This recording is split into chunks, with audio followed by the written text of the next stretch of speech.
Nang malaman ng mag-inang Moira at Joey na pag-uusap na pala sila RJ at Annalyn, nagalit sila dito dahil hindi nila akalain na magagawa na din itong magsinungaling sa kanila.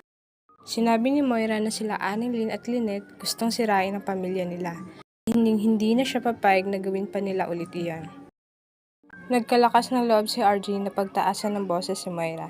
Sinigawan niya ito na ito ang sumisira sa pamilya nila at ito talaga ang masamang tao. Hindi naman napigilan ni Moira ang kanyang sarili.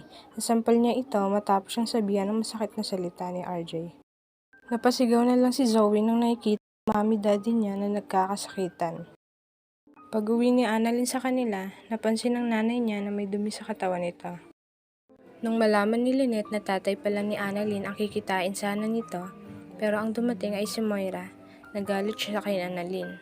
Dahil ilang beses niya na itong sinabihan na iwasan na ang tatay nito. Dahil paaasahin lang naman at sasaktan siya.